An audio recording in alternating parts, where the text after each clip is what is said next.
എവിടെ അവര്?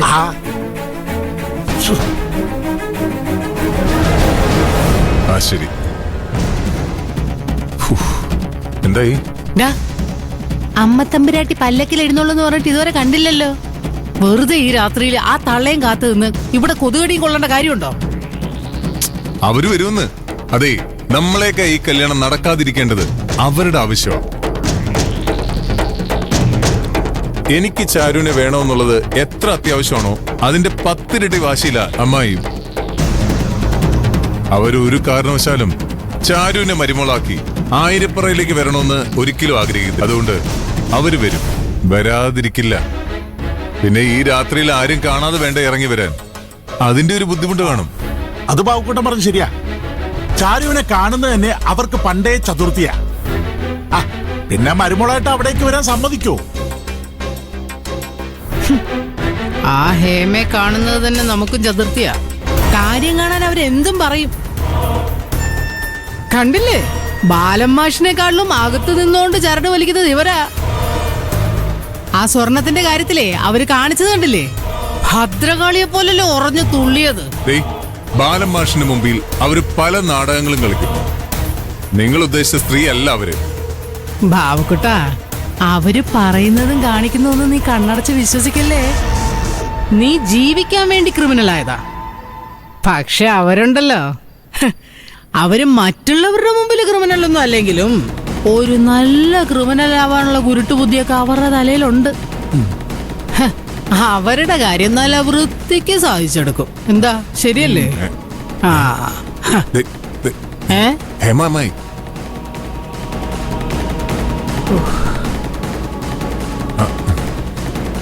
അരവിന്ദ് വന്നില്ല.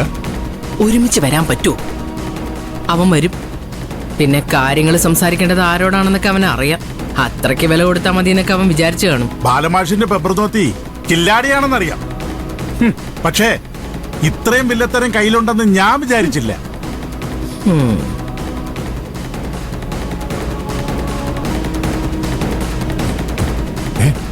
ആരോ വരുന്നുണ്ട്. നമ്മൾ ഒരുമിച്ച് നിന്നാൽ ശരിയാവില്ല. എടാ, അത് അരവിന്ദല്ലേ?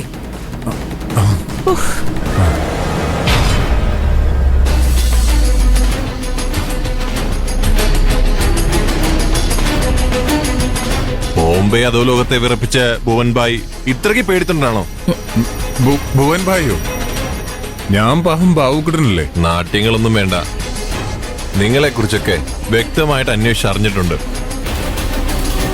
ഞാനല്ല, ആകാശം, പിന്നെ അവന്റെ ഫ്രണ്ട് ആ പോലീസുകാരനും.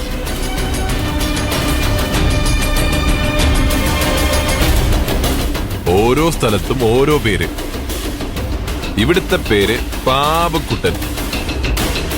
ഒന്ന് സൂക്ഷിക്കുന്നത് നല്ലതാ. അന്ന് ചാരുവുമായുള്ള കല്യാണ നിശ്ചയ സമയത്ത് അത് നടക്കാൻ സമ്മതിക്കാതെ പോലീസ് വന്ന് കൊണ്ടുപോയത് ഓർമ്മയില്ലേ? അതുപോലെ നാളെ മണ്ഡപത്തിൽ ചാരുവിനെ കേട്ടാൻ ഉടുത്തൊരുങ്ങി വരുമ്പോ നിനക്ക് മണിയറയ്ക്ക് പകരം നാളെ ജയിലറെ കിടക്കേണ്ടി വരും. ഒന്ന് സൂക്ഷിക്കുന്നത് നല്ലതാ. എന്താ അരവിന്ദ ഇങ്ങനെയൊക്കെ പറയുന്നത്? നമ്മളിപ്പോ ഒരുമിച്ച് നിൽക്കുകയല്ലേ. എനിക്കൊരു ആപത്ത് വന്നാ കൂടെ നിൽക്കേണ്ട നിങ്ങളല്ലേ. അതുകൊണ്ടാ മുൻകൂട്ടി ഒരു സൂചന തന്നേ. എടാ, എന്താ മോനെ ഇത്? നമ്മളിവിടെ വഴക്കിന് വന്നൊന്നുമല്ലല്ലോ. ഈനാമ്പേച്ചിക്ക് മരപ്പെട്ടി കൂട്ടെന്ന് പറഞ്ഞതുപോലെ എന്ത് ചെയ്യാനാ, ബാബുക്കുട്ടന് കൂട്ട് ശാന്തപ്പനായിപ്പോയി. ശാന്തപ്പനെ സഹിക്കണം, കൂടെകളെയും മറുതയും സഹിക്കണം. ബാബുക്കുട്ട, സംസാരിക്കാന്ന് പറഞ്ഞ് വിളിച്ചോണ്ട് വന്നിട്ടേ ഒരുമാതിരി ചൊറിയണ വർത്താനം പറയല്ലേ. ഞങ്ങളെ ചൊറിയാൻ ഞങ്ങളും ചൊറിയും. ചൊറിയ മാത്രമല്ല, മാന്തി കീറി മുളകം തേക്കും.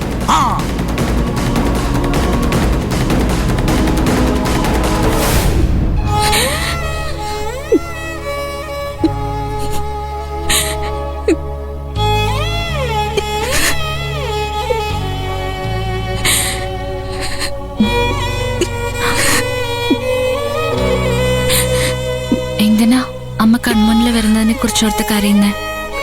അമ്മയുടെ ഒറ്റ മോളല്ലേ. ആശ തീരാതെ മരിച്ചുപോയവര് ഒരിക്കലും വിട്ടുപോയില്ല.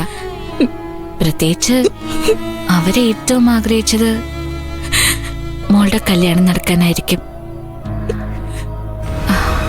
അമ്മ ചാരുവിന് അനുഗ്രഹം തരാൻ വേണ്ടി വന്നതല്ലേ? അപ്പോ സന്തോഷിക്കല്ലേ വേണ്ടത്? പക്ഷെ അമ്മ എന്നോട് പറഞ്ഞത് എന്റെ കഴുത്തിൽ താലി വീഴുന്നവരെ ഒപ്പുണ്ടാവുന്ന. പിന്നെ പഴയതുപോലെ അമ്മയുടെ മടിയിൽ തലവെച്ച് കിടക്കണമെന്ന് പറഞ്ഞപ്പോ അമ്മ എന്നെ മടിയിൽ കിടത്തി എന്നെ മുടിയിലും നെറ്റിയിലും ഒക്കെ തലോടി തന്നു. പക്ഷെ അമ്മ ഒരു കാര്യം പറഞ്ഞു, ഇനിയും കല്യാണത്തിന് ചില തടസ്സങ്ങളൊക്കെ ഉണ്ടാവുന്നു.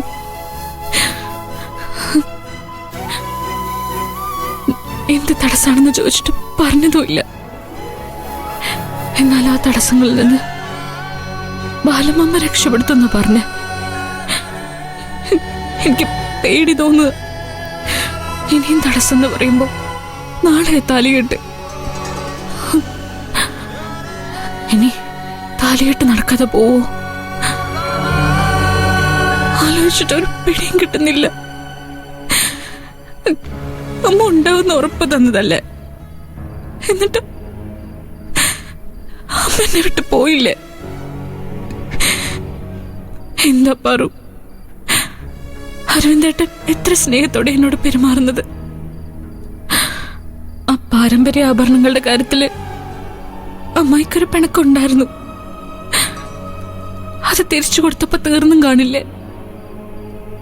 പിണക്കം മാറിയതുകൊണ്ടല്ലേ അതിലുണ്ടായിരുന്ന നിലവറയിലെ ഭഗവതി മുത്തശ്ശിക്ക് കൊടുത്തു എന്ന് പറഞ്ഞ ആ വിലപ്പെട്ട മാല അമ്മ എനിക്ക് തന്നത്. ഇനി എന്ത് തടസ്സ? അച്ഛനാണോ ബാബുക്കുട്ടനാണോ ഇനിയും കുഴപ്പങ്ങൾ ഉണ്ടാക്കുന്നത്? ദൈവമേ, അരവിന്ദേട്ടൻ ആ കത്തിലെഴുതിയതുപോലെ സമയത്ത് നാട് വിട്ട് പോവോ? അക്കാര്യമായിരിക്കോ ചാരനോട് സ്വപ്നത്തിലൂടെ അമ്മ വന്ന് പറഞ്ഞത്? ചാരു എന്തിനാ മനസ്സിൽ സംശയം കൊണ്ട് നടക്കുന്നത്? അമ്മയുടെ അനുഗ്രഹം ചാരുന്റെ കൂടെ ഉണ്ടല്ലോ. പിന്നെ എന്ത് തടസ്സം ഉണ്ടായാലും ബാലമാമനത് പരിഹരിക്കുന്നല്ലേ അമ്മ പറഞ്ഞത്. പിന്നെ എന്തിനാ പേടിക്കുന്നേ? ചാരു, ധൈര്യമായിട്ട് കിടന്നുറങ്ങ. ഞങ്ങളൊക്കെ ഇവിടെ ഉണ്ടല്ലോ. പിന്നെ അരവിന്ദേട്ടൻ ചാരുവിനെ കാണാൻ വന്നതും നിങ്ങൾ തമ്മിൽ സംസാരിച്ചതൊക്കെ ഞാനും കേട്ടതാ. അമ്മാവനും അരവിന്ദേട്ടനൊക്കെ ഒപ്പം ഉണ്ടെങ്കില് പിന്നെ എന്ത് തടസ്സം വരാനാ? താലി കിട്ടുന്നത് അരവിന്ദേട്ടൻ, കല്യാണം നടത്തുന്ന ബാലമാമൻ.